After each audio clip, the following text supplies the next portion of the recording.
everything. Microphone was crackling. And that's the worst part of it? The worst part of it is when all your stuff gets damaged? Oh, yeah. You couldn't see nothing in my lens. It was just crazy. And I had all sorts of stuff trying to protect the camera. No, there's nothing you can do, man. On those days, What the heck going on? Yeah. You don't want to go up there and hold it down? No. Yeah, it's terrible. But did it get that bad over here or what? No. Or where you were? Where I was, I don't think this area got it bad. I think only Manchester got it a little bad. That's the only thing I heard about was Manchester had like some streets collapsed. Oh wow. Someone shot in the street the next day and it had collapsed. Oh God.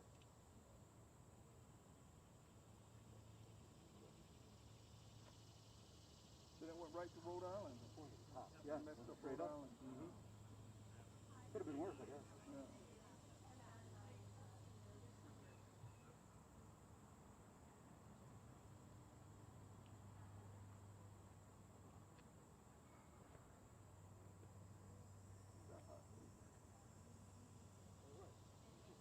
I know.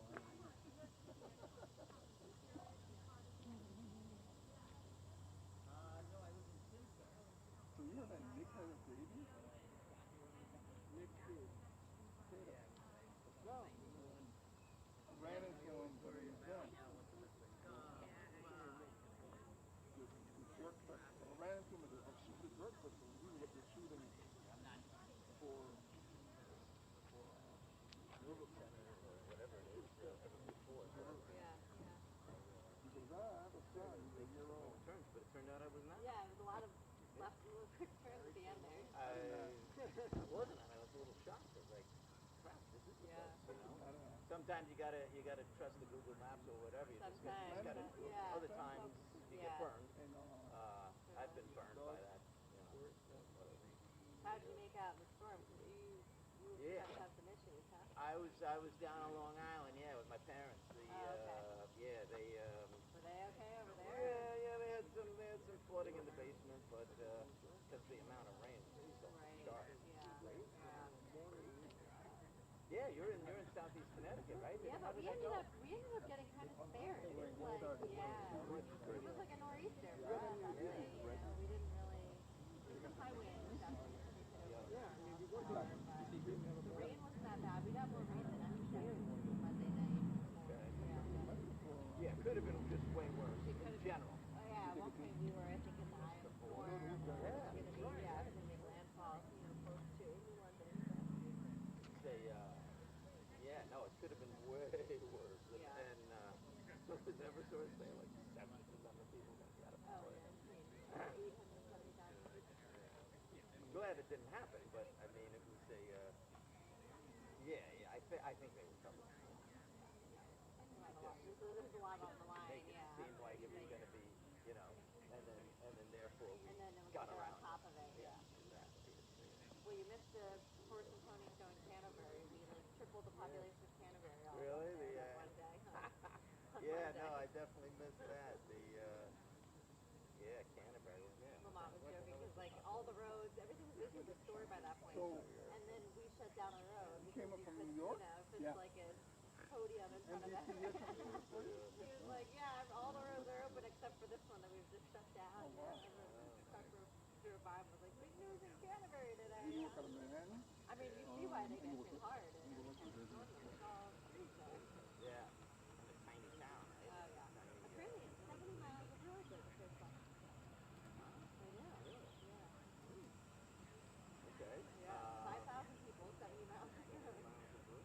Lots of food. And that's a lot to clear. Yeah. That's a lot to clear.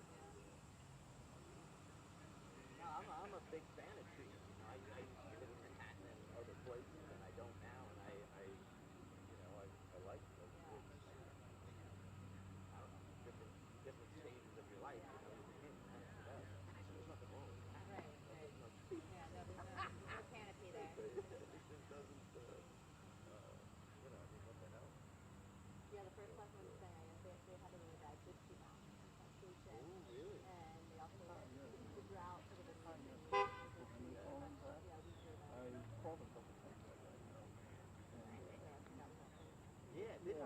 don't like, right, if the water has destabilized the tree, Right, exactly. The smaller wind will knock it down. Exactly. Yeah, then it breaks. Yeah, and it can give way. Yeah. So that's Eversource's big bugaboo. They think every tree has Like we're in the middle of the road. It won't take my school. Like I said, So we have everybody that we expect. No, I saw 10 very briefly. Came to the town before I knew he was leaving. Oh, yeah, I believe it. What's up? I know. He said he had to get going to work. He was flying out the door. I was like, wow, I mean, really? He was there. It was a very narrow slice. Yep. They said Narrow slice of Bank Spot. Yeah. Well, I was on and then you could, although that's this side of the state anyways, you know, we divvy it out the river, if it's the west of the river. Well, being in Shelton, I'm like, you can just put it here. How are you? Good. I am really happy to welcome Brett Eagleson and his mom, Gail. And they're going to be speaking after I. They really represent hundreds, if not thousands, of families, but most particularly the families allied with them in seeking the truth, and very simply accountability and justice. They are seeking to uncover the truth in a struggle against the Saudi kingdom and partly against their own government. Tragically and unfortunately, their struggle is not only against the Saudis to hold them accountable for their potential complicity in 9/11, but also against their own government, which has shrouded documents and evidence in secrecy and failed to provide any explanation or justification for continuing to refuse to uncover those documents. It almost smacks of cover-up in some way, that our own government is refusing to disclose documents to American citizens who are trying to hold a foreign government accountable. Now, I'm not in any way impugning this government, because they've already indicated that they are reviewing these documents and they've committed to make them public, but they need to do it much more quickly. And as we approach the 9/11 20th anniversary, a day of intense, renewed pain and grief for these families, the least that our own government can do is to make these documents and other evidence available so that these families have their fair day in court. They are in a legal action against the Saudi government that has been made possible by our own congressional action that gave the federal courts jurisdiction in this matter. I helped to lead the JASTA legislation, and we passed it with overwhelming bipartisan support after a presidential veto. That veto was by President Obama. And the vote to override a Democratic president was overwhelmingly bipartisan. President Trump looked these families in the eye and promised to make these documents available, and then broke that promise when his own Department of Justice refused to disclose the evidence. So there is a 20-year trail of shrouding these documents in secrecy and failing to make them available as these families seek accountability and justice from the Saudi government. There is mounting, credible, significant evidence that the Saudi kingdom aided or abetted the 9/11 attackers. That's a blunt fact, mounting credible evidence of Saudi complicity in 9/11. 20 years after that unimaginable day of horror, there would seem to be no justification whatsoever for continuing to keep this evidence secret. Normally, classification would be justified by wanting to protect methods and sources. That's the typical reason that's given. We're protecting methods and sources. But we're 20 years after the attack. Whatever the methods and sources were 20 years ago certainly should be disclosable now, or at least we're entitled to an explanation. Now, it's not just the families that deserve the truth. It is the American people. It's not just the families that deserve an explanation for this continued secrecy. It is the American people. We deserve the truth about the Saudi role in 9/11. We, the American people, need to know. And embarrassment to the Saudis is no excuse. None whatsoever. Embarrassment to any foreign government is no excuse for keeping these documents and evidence secret and failing to give the American people the truth. So if we are carrying water for the Saudi kingdom or its rulers, that is no justification for continued secrecy.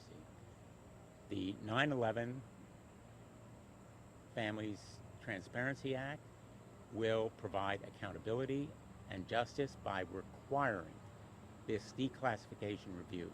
It should be unnecessary.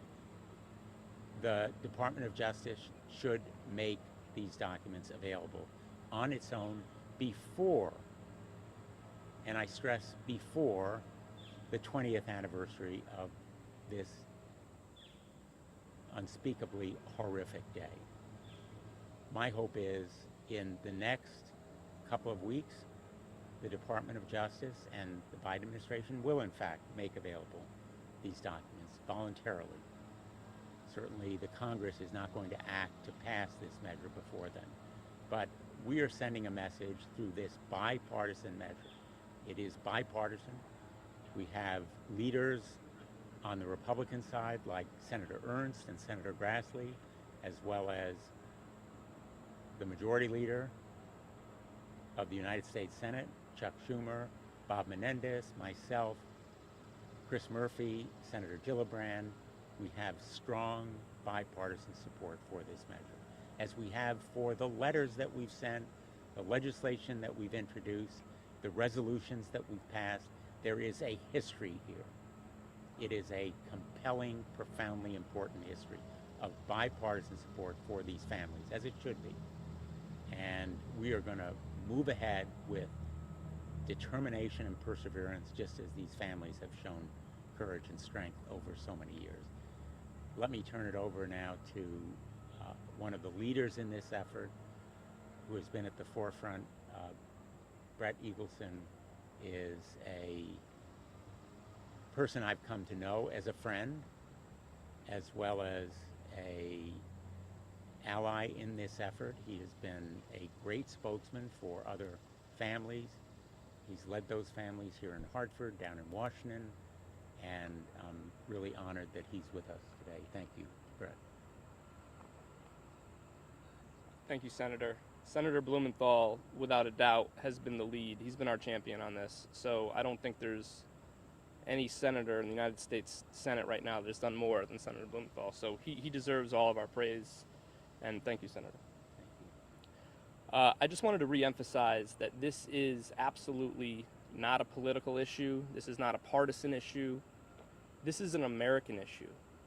9/11 affected everyone. Prior to 9/11 and after 9/11, the day changed entirely. Nobody gets on a plane the same way that they do anymore. Nobody goes into a football stadium the same way they do anymore. We have surrendered rights in the name of national security and national interests. And we all deserve answers, if our government has any information on another sovereign nation that in some way was responsible for 9/11, we should know that. We're entitled to it. It was the will and intent of the United States Congress to allow this lawsuit to proceed. They wouldn't have passed JASTA if that was not their will. They wouldn't have overwhelmingly overrode an Obama veto, his one and only veto of his presidency, 98 senators to 1, if it wasn't their will. They wouldn't have passed unanimously Senate Resolution 610 that Senator Blumenthal led, which urged the federal government, the executive branch of government, to declassify 9/11 documents. The United States Congress wants us to have this lawsuit. They want to see justice served. But the executive branch of our government, from administration to administration, has thumbed their nose at Congress. We have done everything that we can. We have had meetings with former presidents. We have sent letters. We have questioned administration officials on the Hill. We have written thousands of letters, media appearances, everything. There is no justifiable excuse as to why this information that's 20 years old still needs to remain classified. The only reason that we can think of is its embarrassment. And embarrassment, as you heard Senator Blumenthal say, you've heard Senator Schumer say it, and Senator Menendez said it, embarrassment is never a reason that information should be classified. Embarrassment is never a reason that the state secrets privilege should be invoked. Our federal government invoked what's known as the state secrets privilege. When I first heard that term, I thought I was living in a movie. I thought there was a conspiracy. What is the state secrets privilege? Not many people know, but our executive branch of government has the power to prevent information coming to light, seeing the light of day that Congress willed us to have. The Constitution is built around the principles of justice. This is America.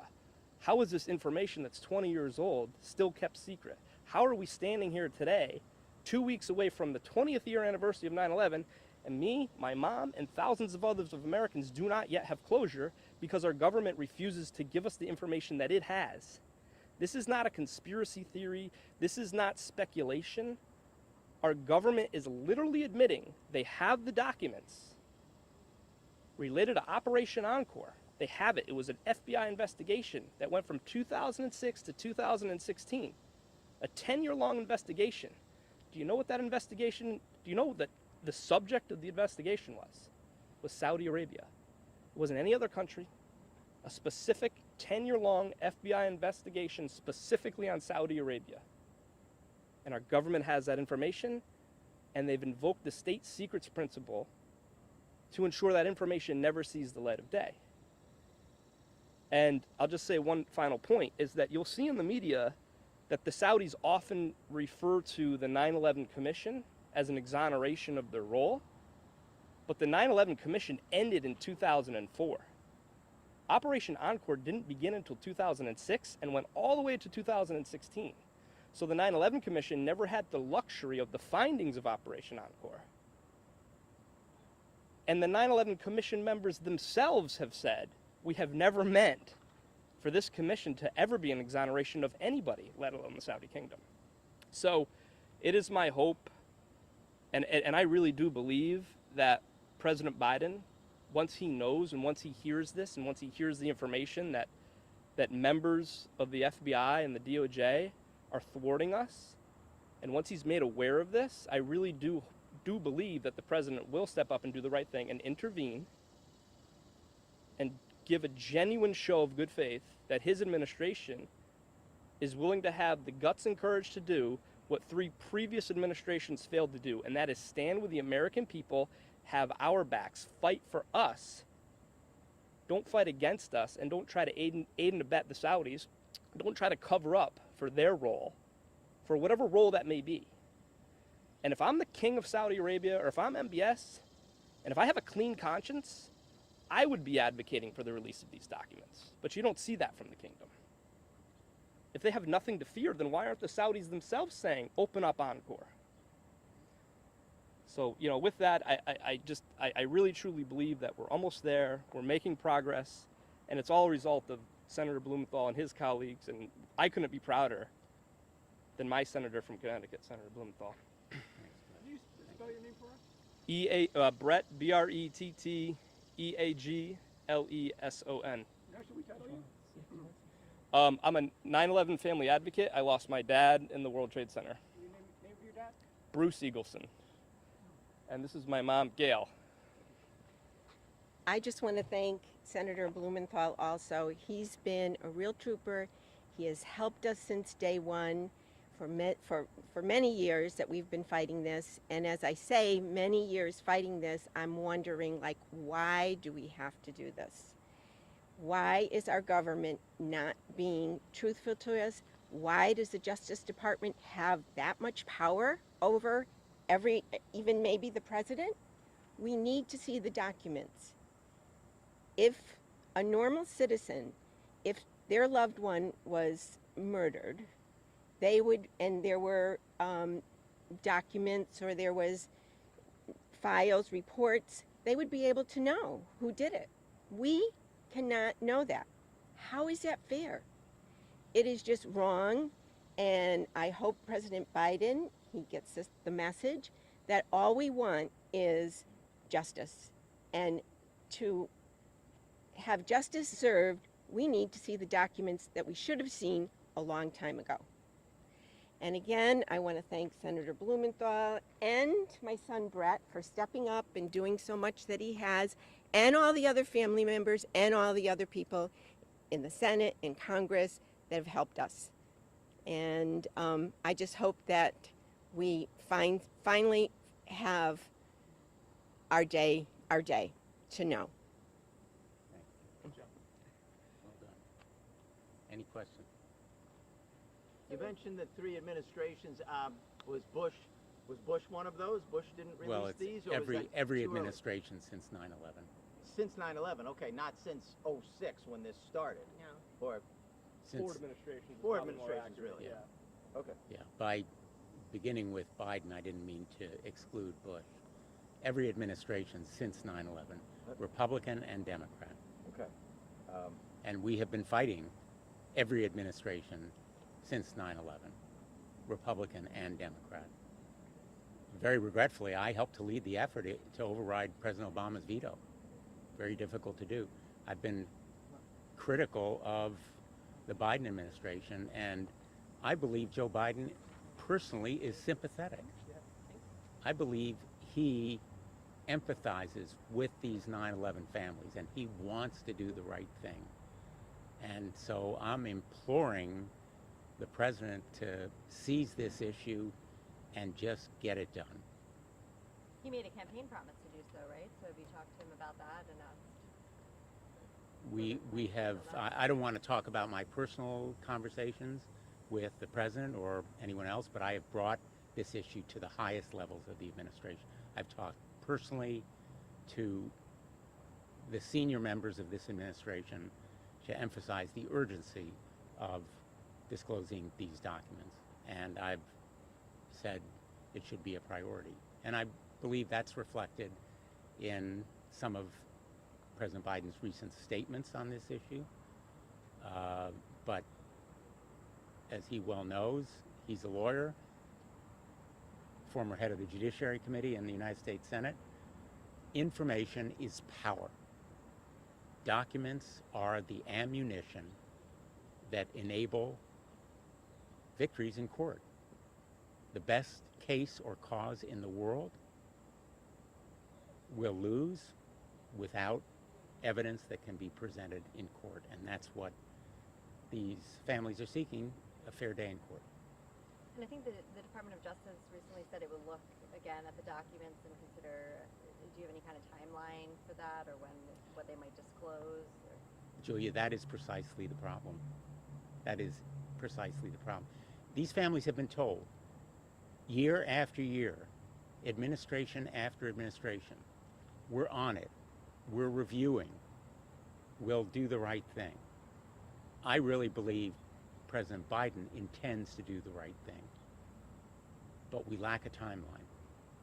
And timelines are important because these families have legal action that is pending right now.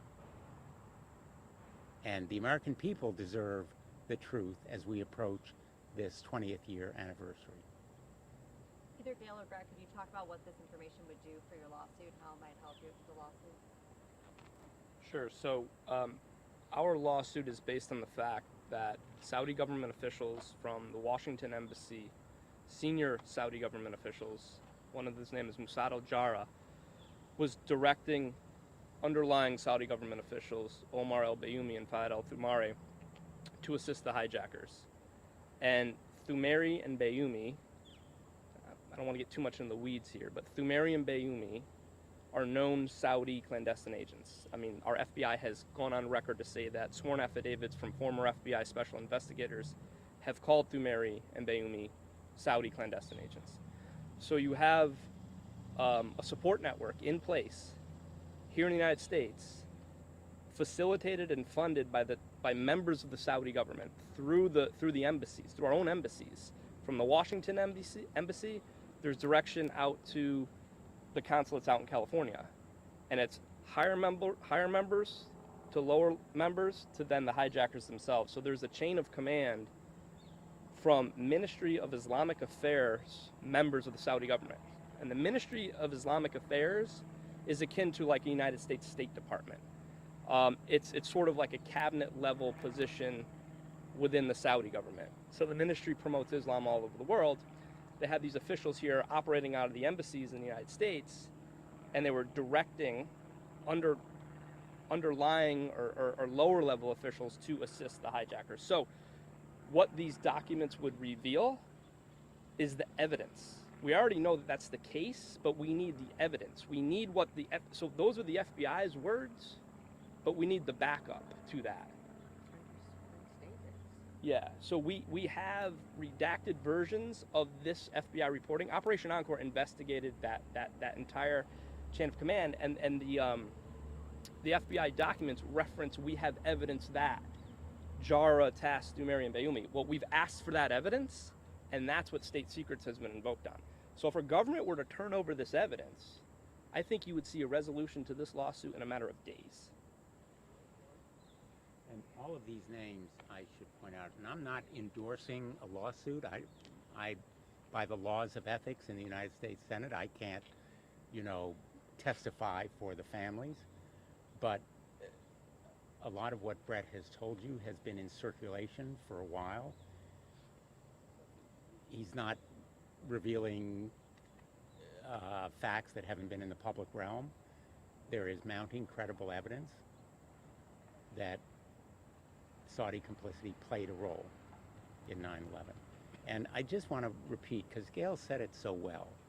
I'm a former prosecutor. If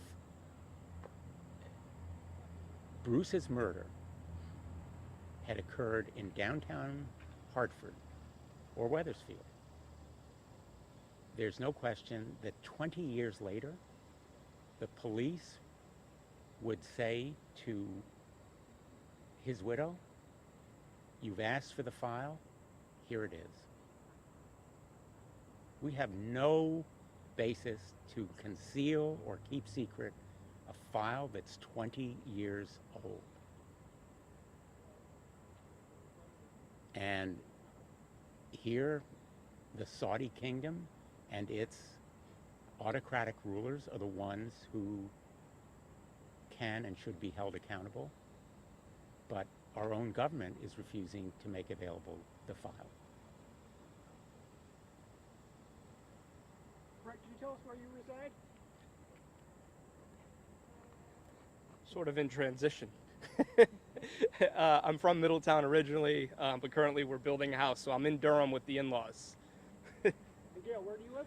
I live in Middlefield, and that's where I lived when 9/11 happened. That's where we were. That's yeah. where we were. Yeah. You were there as well, Brett? Yeah, I lived in Middlefield in 2001. Our whole family is from Middlefield, and that's where we were on the day of 9/11. I since moved to Middletown, and my mom's still in Middlefield. Thank you. There are families throughout Connecticut, as you know. A lot of them are in the Fairfield County area, others in New Jersey and New York. They all appeared in, not all, but a lot of them appeared in D.C. when we announced this legislation there. And Brett, where did you file your lawsuit? Which court? It's in the Southern District in Manhattan. Okay, thank you. Federal court. Federal. Federal court. Okay, thanks everyone. Thank you all. Good job. You know what? We should put you first. No.